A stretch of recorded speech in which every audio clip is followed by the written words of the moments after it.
All right, guys, I'm here to do my post game analysis like I normally would. Uh, just a little day late, so bear with me. Um, I've calmed down from where I was last night because last night would have been something different if I would have did it last night. But look, man, this game I'm not going to get too deep into the stats. Um, the stats pretty much speak for themselves. And by now, you guys have already probably looked them over, so I don't think it's necessary for me to, just kind of, I guess, insult you guys' intelligence. One thing I will say is Tibbs wrote his starters. Uh, Alex Burke played 43 minutes. Quickly played 38 and a half. Julius played 39. Fournier played 32. And Tibbs is known for playing his starters and whatnot, but he rode his starters, okay? But anyways, enough about that. Look, this game pissed me off, okay? This game truly pissed me off. It pissed me off because of all the reasons I've been complaining about for a while now. And I get it. Today's the third. Uh, there is 12 days before they can officially trade the new bodies and everything. So I get it. I get it. But I'm frustrated. I'm really frustrated with the state of the Bulls. Man, look, it was obvious from tip off. They were attacking Vooch's feet. They went after him. They straight up went after him. And this is one of the few teams I've seen that didn't try to go take Caruso or Lonzo into the low post late.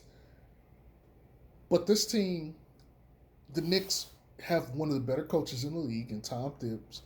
He's a coach I wanted, for like New Orleans and a couple other places. Him playing guys minutes didn't bother me. I was like, let him play. I guarantee you, a young team would love to play under Tibbs because if you're a young player, you're good. You're going to get playtime. But anyway, what pissed me off about this game is this right here. Late in the game, this became a game of two halves. Okay? The first half, it was like, okay, frustrations, shots not necessarily falling, yada, yada, yada. The second half, it was simple. I can tell you exactly what the Knicks said they were going to do: get into the fucking paint. Because the Bulls refused to get into the paint. And the thing is, we didn't have a rim protector. And so that's all they did. They just said, get into the paint. And they did it. And they scored. Ding, ding, ding. That's it. That is the cheat code for beating the Bulls. Get into the fucking paint. But I give you one better. That wasn't the only thing they figured out. They were smart enough to say, oh, wait. We got DeRozan on the court. Wait. We got Vooch. They went to whoever had DeMar DeRozan. They had to pick a roll. DeMar Vooch pick and roll. And they got buckets. Because they can't guard shit. They cannot guard shit. And I know the story that people are going to talk about is this ball movement and shit. The ball movement was crap. Particularly after the first quarter, or the first half, really. The ball movement was indeed crap. But giving them, there might as well have been no one in front of them. Like, Julius Randle, some of these other guys was just getting into the paint. And we couldn't stop them. That was literally the game. That's how they got into the game. Because, see, here's the problem. Our team is perfectly fine shooting jump shots, even if they're missing. They're perfectly fine taking as many threes as they can, even if they're missing. We got guys that want to shoot. We got guys that want to shoot, and that's a good thing and a bad thing. But the problem is, here's what Tibbs. I can tell you exactly what Tibbs said, right? Because this is what I would have said. Tibbs said this. Okay, guys, look, we may be down, but this team isn't that good. Sure, we lost Taj, but this team isn't that good. He probably went through the stats and it's like, look, you guys are clearly a better defensive team. What you guys need to do is stop shooting shots and go attack their paint. They don't have anybody for you.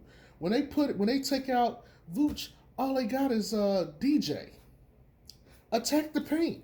And we're gonna play the numbers. Sure, they're hitting, but they're going to come down. They're not gonna hit the rest of the game. So when they start missing,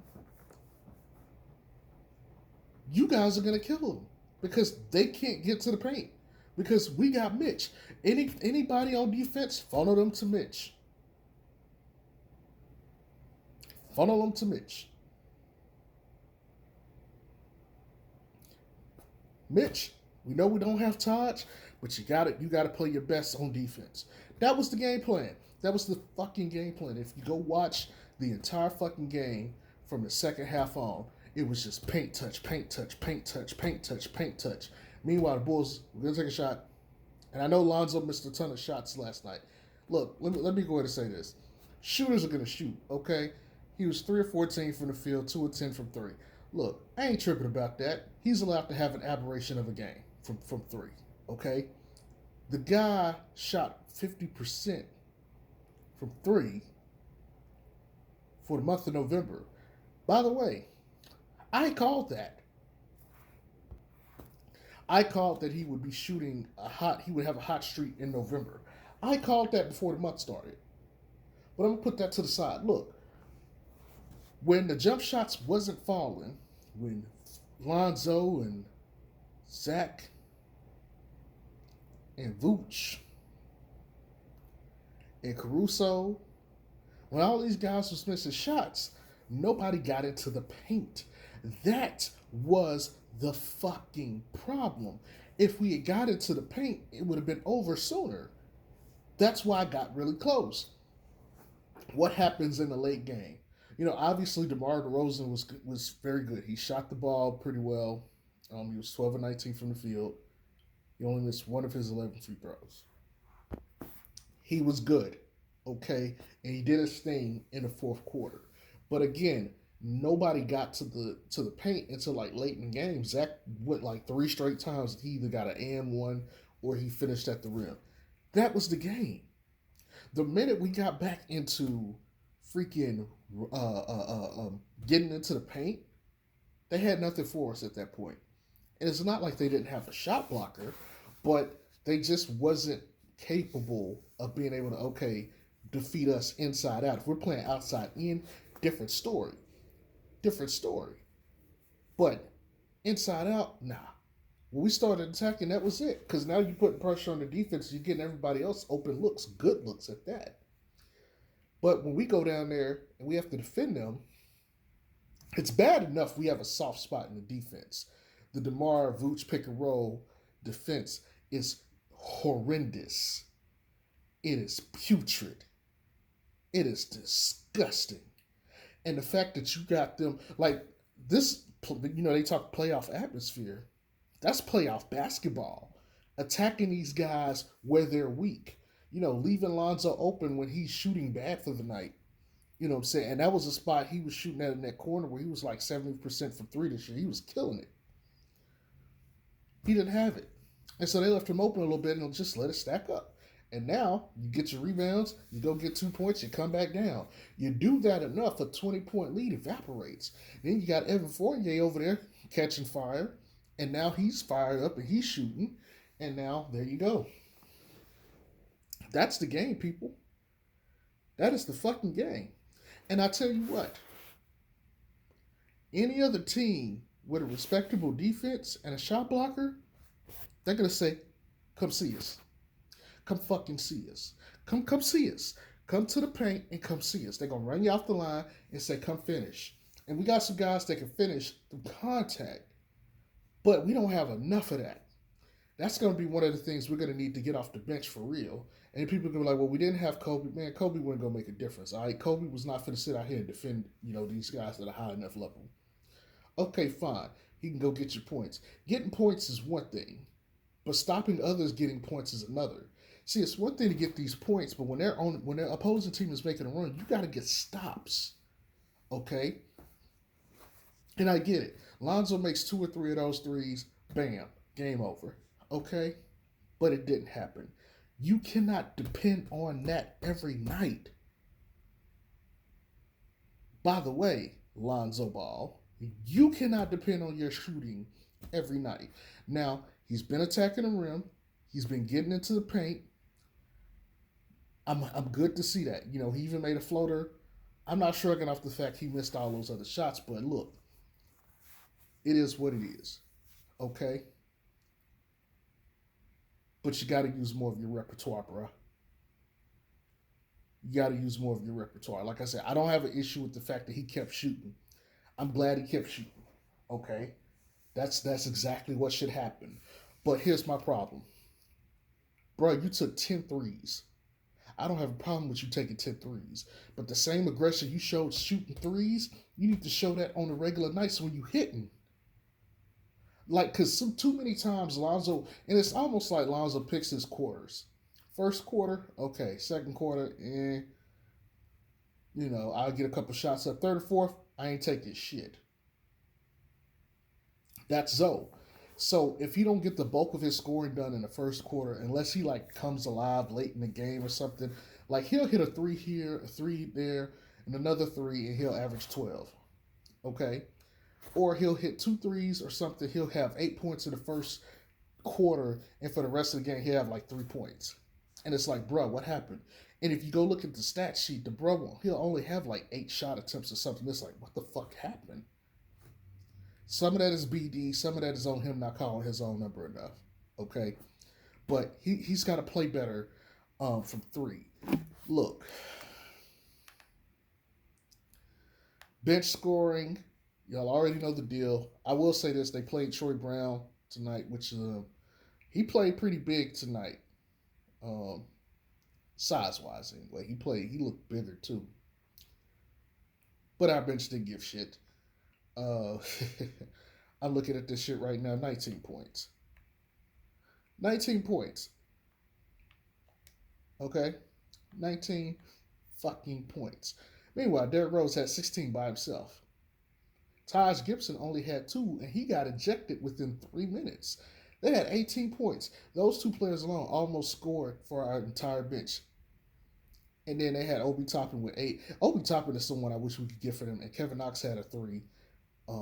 And Kevin Knox is somebody else I also like from the Knicks too. If they were willing to give up those guys, I would prefer Obi Toppin. But hey, if we can get Kevin Knox, I'm not going to trip. There's some guy, I would rather have some of those guys on our team. But anyway. So, same shit, different day, okay? Same shit, different day. It should, at this point, it should become like a tape recording when you see these games. You should already know what's coming. I've expressed enough of this. You guys should know how I think at this point. Some of you should know my talking points right now better than I do because you've heard me for so long.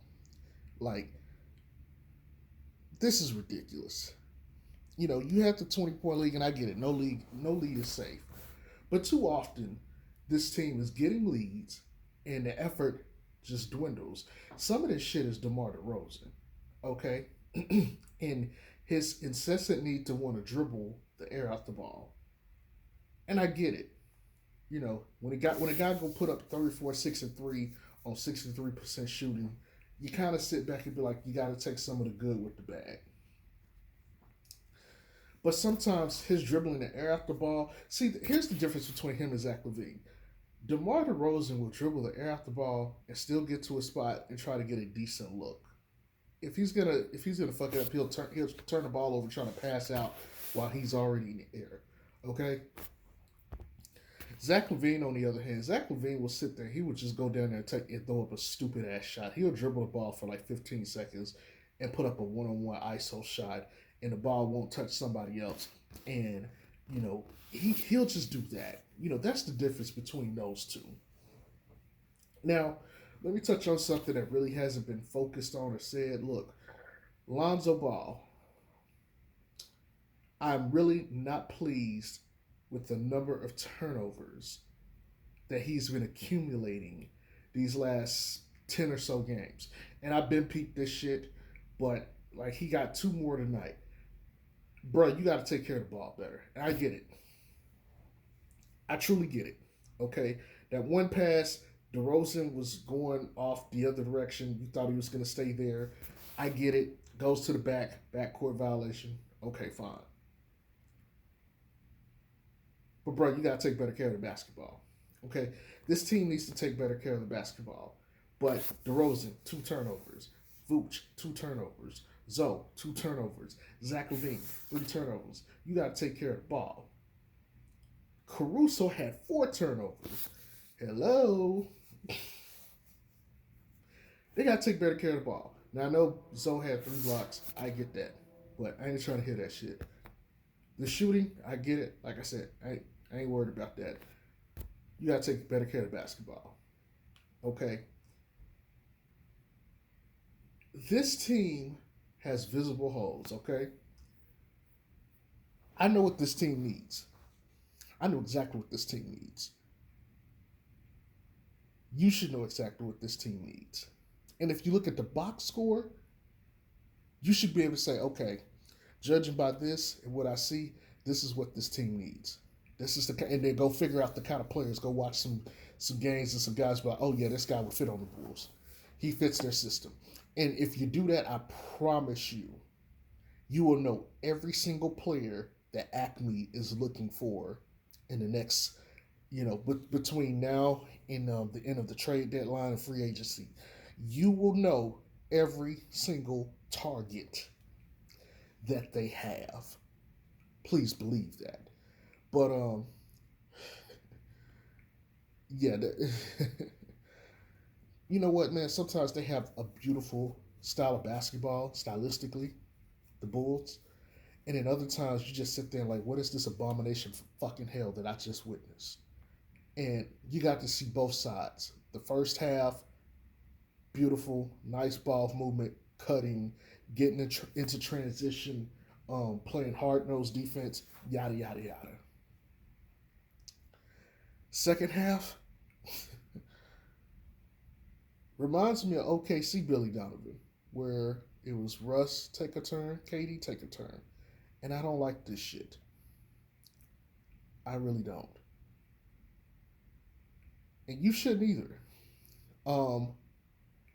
Anyways, look, I don't want to hold you guys too long. There's some things I know I'll remember that I was supposed to talk about that I probably missed. But hey, if you saw something else that I didn't mention, please comment. You know, because I'd be willing to have a discussion with somebody on some of these things if I didn't cover it in the video. You know. But other than that, man, that's all I really got for y'all. I hope y'all enjoy. I hope y'all have a great day. Talk to y'all later. Peace.